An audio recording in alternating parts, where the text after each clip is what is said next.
Thank you very much, Suzanne. I appreciate that. Let me thank Matt Schaefer for encouraging me to come back. It doesn't take much encouragement. Please come.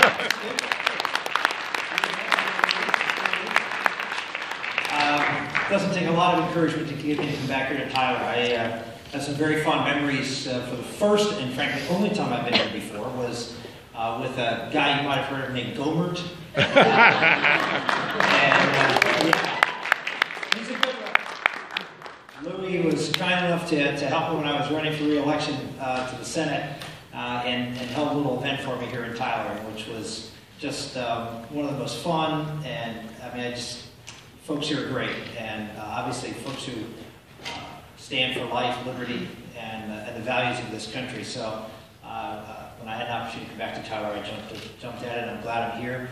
As you may know, I have to run after this. I'm actually hopping on a plane here in Tyler and flying to Waterloo, Iowa, and going to be doing an event in Waterloo tonight and Cedar Rapids tonight. I'll be in Waterloo with Bill Clinton tonight. Not at the same event, but we'll be campaigning for different Senate candidates tonight in Iowa, and then tomorrow I'll be in Kansas. Trying to help a candidate up there. So I'm running around this weekend, but I wanted the opportunity to come here because I'm just so excited about what you're doing here at this conference.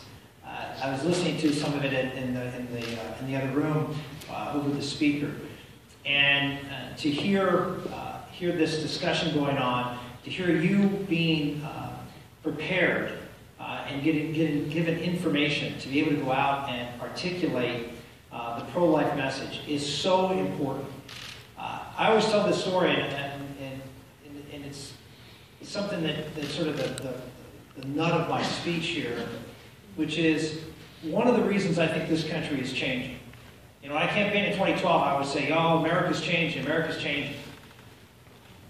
I think we have to say America's changed. That this country is not the same country. That, you know, what you saw happen in Houston just the other day is not an anomaly. It's something that's going to happen more and more and more. As these forces who want to transform America, you've probably heard that phrase a few times, the forces that want to transform America are succeeding.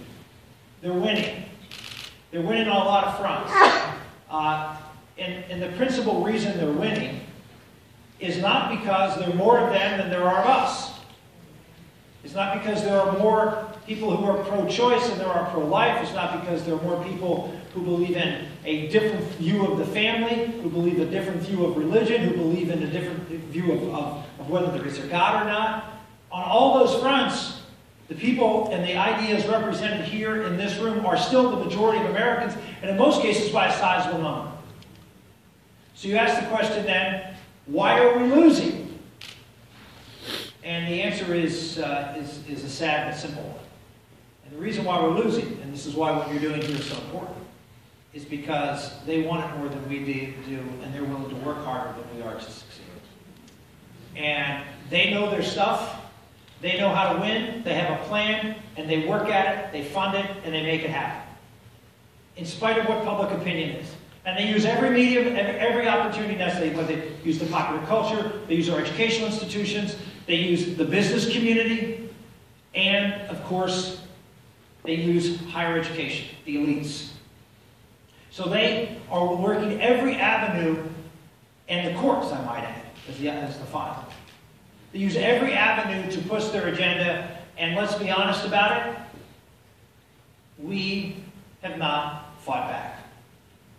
If you look at the things that have happened in this country, the only movement that has really stood firm and fought when everyone thought it was over is represented in this room today. If you look at everything else that's happened in America, all the changes that have gone on in society, we have pretty much been the frog sitting in the pot and letting the temperature slowly go up as we begin to boil. Why are Bibles no longer in schools? Why don't we teach that anymore? Why isn't there prayer in school anymore? Well, you say, well, the Supreme Court or this and that. Who cares? Why aren't we fighting about this anymore? Well, because we gave up. We gave up a long time ago. Look at the issue of marriage. Heck, we're giving up and it's not even over. So on all these issues, you here in this room are the hope. Because you are the strong base for the last 40 years who has not given up the fight. And I would make the argument we are winning the fight. Millennials, and I see a few millennials here in this room, millennials are more pro-life than their parents. Now, you can't say that about any other social change that we've seen over the last 50 years. But on life, we're winning. Why? Because we're fighting back. And we're fighting back on a lot of fronts. Not enough, but we are fighting back on a lot of fronts. Pregnancy resource centers or pregnancy care centers, whatever you want to, or crisis pregnancy centers, whatever your vernacular is, are the front lines of that fight back. Do you know how many hundreds of thousands of children are alive in America because of crisis pregnancy centers? Those are little evangelists out in the community. Out among teenagers and 20-year-olds, and yes, even 30-year-olds who are saying, I wouldn't be here. My mom wanted to abort me. You want the impact of that on society over time? Much less the impact of crisis pregnancy centers who go out and show God's love. And saying to a woman in crisis, we're here to help you, love you, support you unconditionally. No matter what decision you make, we are here for you because this movement is not about judgment. It's not about moralizing. It's about showing God's love to those who have been lied to by our society. And that love, as we all know from our own lives, is transformative. And so the pro-life movement is getting it right. They're getting it right and they're making a difference. My challenge to you today is to take that responsibility personally. I know many of you are very, very active, some of you less so. And I would just say that whether it's the issue of life or frankly all of the issues that line up alongside it, all of the issues that establish a Judeo-Christian worldview versus a radical secular worldview, all of those issues knit together very, very. Marriage is important in life, obviously.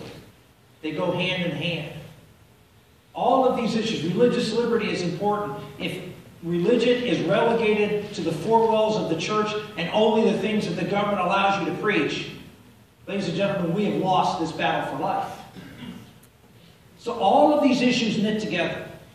And while you need to be a pro-life warrior, you need to be a warrior for the truth of the Gospels. And that, ladies and gentlemen, is what my call is for you today. That we are losing the battle because they fight every stretch of the way, and we don't. We may even fight, many here may fight on the issue of abortion and do it well, but there's so much more that needs to be done. And so you ask the question, okay, what can I do? I get that question all the time. What can I do? And my answer is always really simple.